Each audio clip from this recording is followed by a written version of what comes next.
조사위원회 꾸려졌습니까? 조사위원회는 꾸려지지 않았고요. 권익위에서는 조사 안 합니까? 예, 권익위에서는 별도 조사는 하진 않고 있습니다. 권익위에서 김건희 여사 가방 사건 등을 담당했던 김 국장이 세상을 등진 지 2주 반이 넘었습니다. 순직 처리는 진행 중인데 권익위 차원의 진상조사는 이뤄지지 않고 있다고 합니다.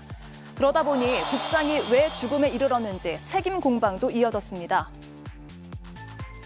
영부인 가방 관련해가지고 10배의 자료 요구를 했고 80일 동안 매일 한 번꼴로 자료 요구를 한 거예요. 이게 상습적이고 반복적인 민원 요구하는 거 이것도 일종의 폭력 아닙니까? 그리고 그런 점에 대해서도 고인이 그 스트레스를 받으셨다는 그 의견도 있습니다. 이런 가운데 고인이 최근 인사 불이익을 받았다는 의혹도 제기가 됐습니다. 고인만 승진해서 누락된 것은 좀 일반적이진 아닌 것 같은데 이례적인 사안 아닌가요? 김 국장이 주위에 괴로움을 토로했던 정황이 있었던 만큼 조사를 통한 심리 부검이 필요하다는 목소리가 나옵니다.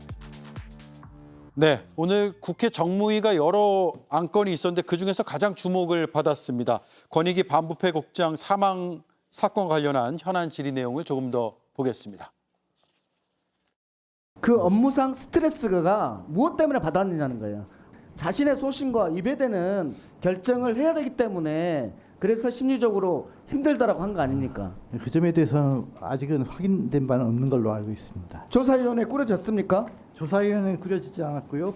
그 관계 부처에서 지금 조사를 착수할 것으로 알고 있습니다. 권익위에서는 조사 안 합니까? 예, 권익위에서는 별도 조사는 하진 않고 있습니다. 외압의 당사자가 지금 부위원장으로 있는데 어떤 조사도 하지 않는다는 거예요? 이 당사자들께서 외압이 있었다는 얘기를 안 하고 있고 또한 굳이 의결권도 없는 분한테 외압을 가할 이유도 없었다. 굳이 외압을 행사할 이유가 없었다는 건 누구 판단입니까? 그건 제 판단입니다.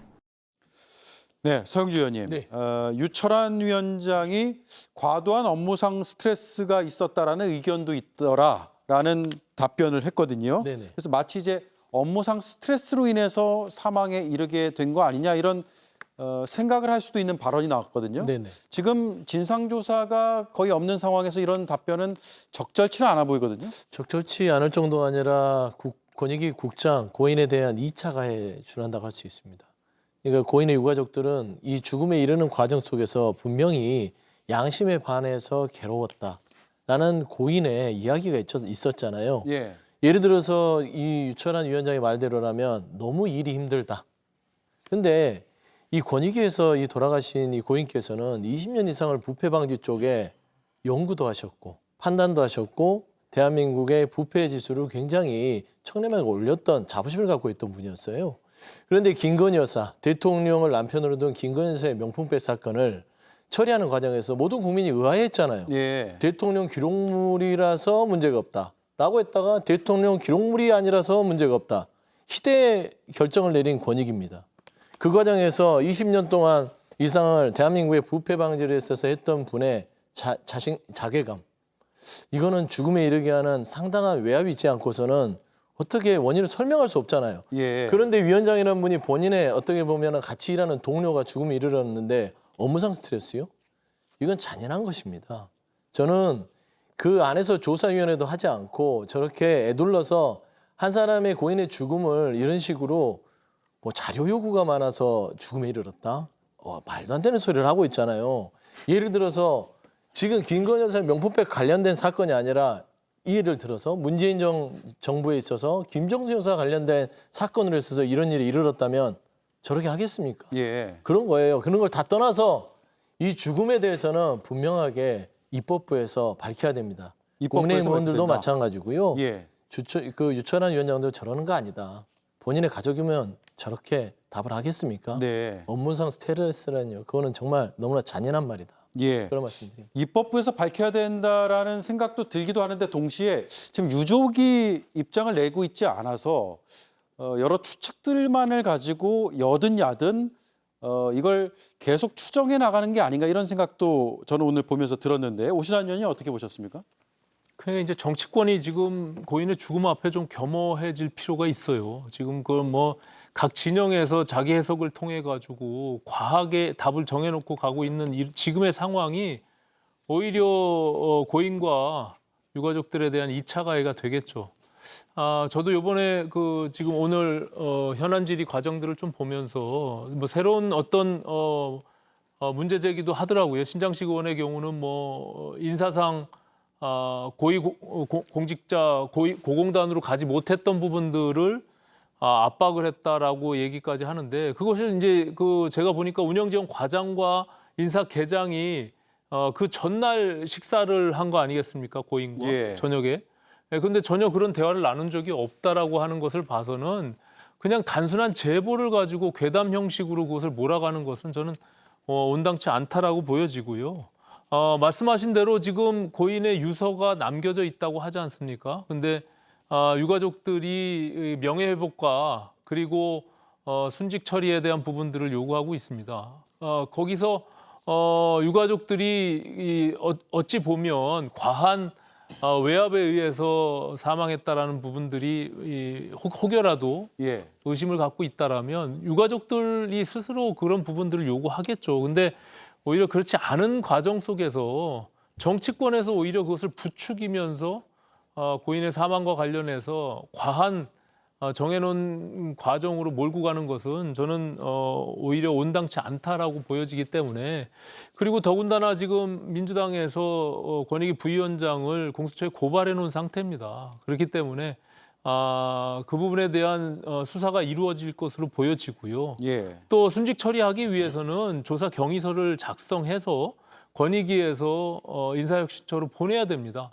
그런 과정들이 진행되고 있으니까 그 결과들을 지켜보면 되는 것이지, 저렇게 이미 각 당에서 정해놓은 부분들로 정쟁으로 일삼는 것은 고인의 명예를 오히려 실추시키는 부분이다. 저는 이렇게 생각하고 있습니다. 예, 김보엽 의원님, 예. 앞서 이제 언급이 됐지만 신장식 의원이 여러 제보를 받은 것으로 보이고 예. 그 제보 내용을 바탕으로 질의를 했는데 당에서도 이런 제보가 많이 접수되고 있습니까?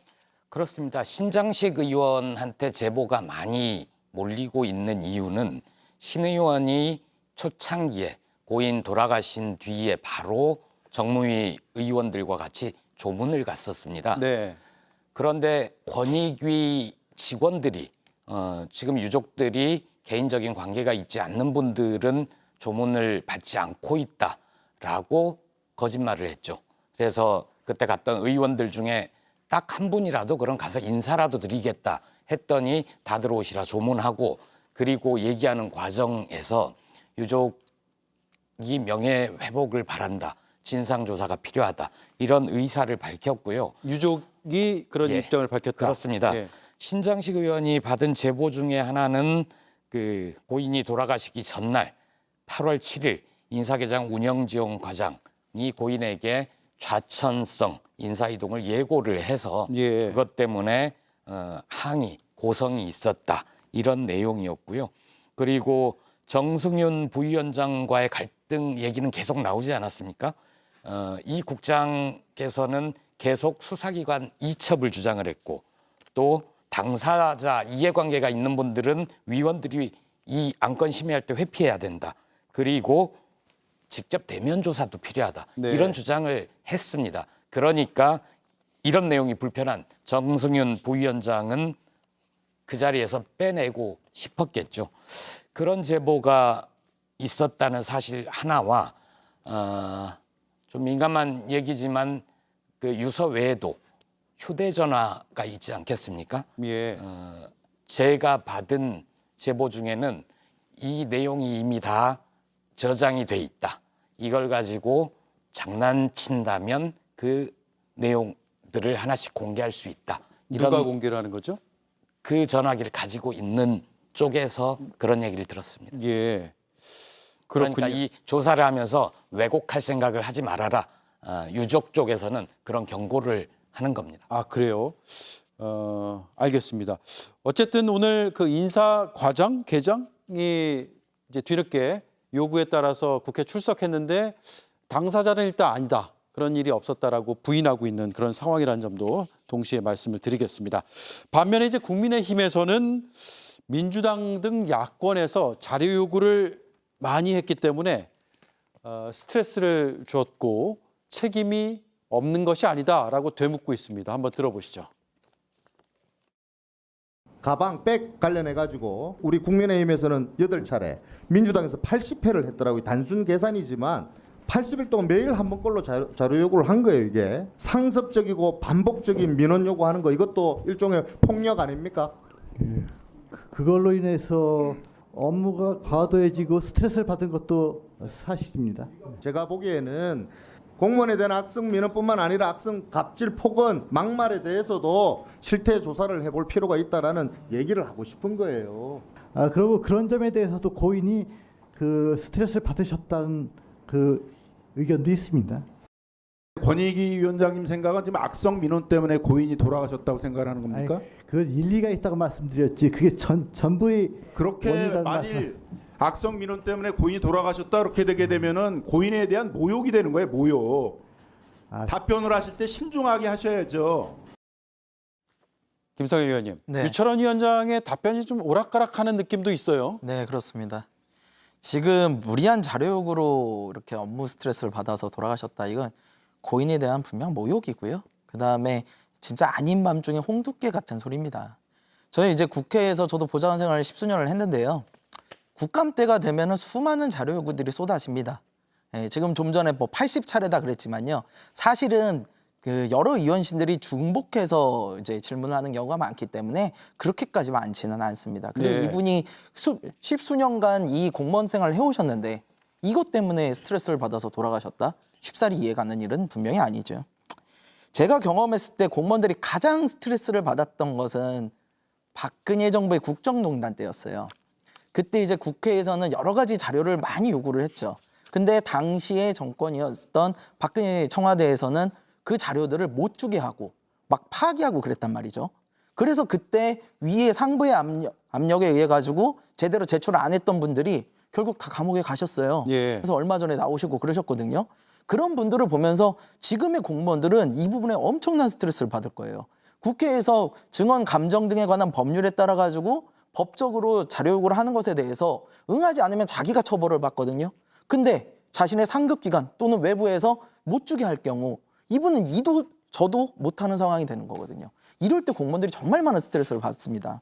그래서 저는 이거에 관련해 가지고 이 고위공직자 명품백, 고위공직자 부인이 명품백을 받아도 아무런 문제가 없다라는 이 비상식적인 결정을 하는 과정에서 예. 이 애초부터 한 개인의 양심의 자유를 짓밟았던 어떠한 상급기관이나 외부의 압력이 있지는 않았을까 심각하게 의심이 되는 상황이고요. 이 부분에 대해서는 진상조사를 철저히 해야만 한다 그렇게 생각합니다. 네. 자, 그런 가운데 명품백 수수 사건에 대해서는 이제 검찰 수사는 거의 다 끝났고 수사심의위원회에 이제 절차만 남은 상황인데 이원석 검찰총장은 알선수재와 변호사법 위반 혐의까지 검토하라고 밝힌 이유가 뭐냐는 취재진의 질문에 소모적인 논란이 지속되지 않아야 하기 때문이다라는 답을 했습니다. 서영주 의원님, 네. 소모적인 논란이 뭘까요? 소모적 논란이 누가 보더라도 김건희 여사의 명품백에 대한 무혐의 처분 국민들이 납득이 할까요? 납득이 안 되잖아요. 검찰의 수사는 끝날지 모르나 특검은 남아있다. 결국에는 특검을 촉발하는 검찰의 결정입니다. 예. 저는 그런 부분에 있어서 수사심의위원회를 면죄부 형식으로 준 게 한 80% 된 거라고 봐요. 나머지 20%는 본인의 면을 살리고 그다음에 검찰의 면을 살리기 위해서 20%를 결정했다고 보는데 결국에는 대통령에게도 말하자면 말할 어떤 건덕지를 준 거예요. 예. 나중에 최근에 이제 곧 뭐 이제 기자 간담회 같은 뭐 회견을 하신다고 하니 그때 기자들이 물어볼 거 아닙니까? 김건희 여사 명품백 사건 수사심의하는데 어떻게 생각하십니까? 대통령 할 말이 있잖아요. 수사심의위원회 한번 결과를 지켜보시죠. 국민의힘도 마찬가지입니다. 여기에 대해서 한동훈 대표 물어보면 수사심의위원회 지금 하고 있으니까 한번 결과를 지켜보시죠. 네. 나중에 특검을 주장합니다. 민주당이 특검을 주장할 수밖에 없고 하게 되면 또 뭐라고 할 겁니까? 검찰이 절차에 따라서 수사심의회까지 다 끝난 사안인데 이거를 왜 특검을 하려고 하느냐? 이거는 억지다. 그 주장을 만들어주기 위한 수사심의위원회인데요. 저는 막상 수사심의위원회를 결정하는 이원석 총장을 보면서 좀 안쓰럽습니다. 진즉할 수 있는 부분들을 왜 이제서야 할까?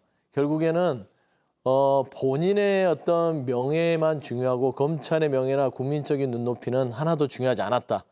과연 김건희 여사의 명품백 사건의 무혐의, 과연 예외도 없었고 특혜도 없었고 성역이 없었는지 예. 본인 스스로가 가장 잘 알 것이다. 알겠습니다. 그렇게 말씀드립니다. 네, 오신환 의원님, 이런 이제 법적 절차와는 별개로 사과를 해야 되느냐 말아야 되느냐 이런 여러 이견들이 있어요. 지금 30일에 대통령과 여당 지도부의 만찬이 예정돼 있다는 보도가 나오는데 이날 여당 지도부가 사과를 건의할 가능성도 있을까요?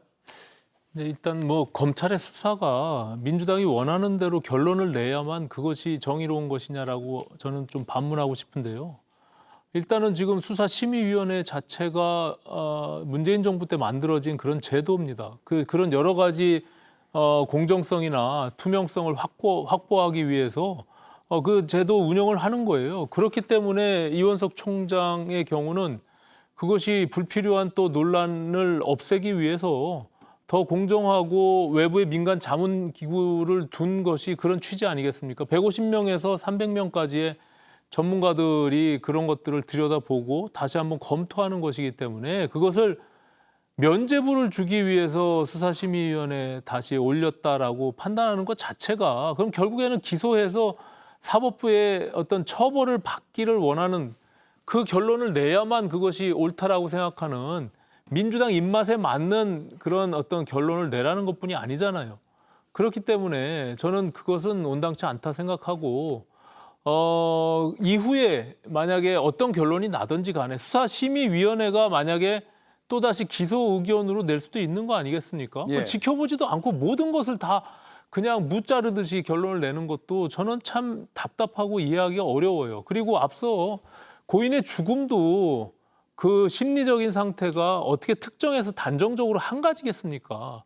아무도 모르는 그런 내용들을 가지고 어떻게 그거를 그냥 자기의 입장에서 그것을 다 단정적으로 얘기할 수 있는 것인지 저는 좀 잘 정치권에서 그런 부분들에 대해서는 좀 신중하게 좀 자기를 돌아봐야 되지 않겠는가 이렇게 판단을 하고요. 예.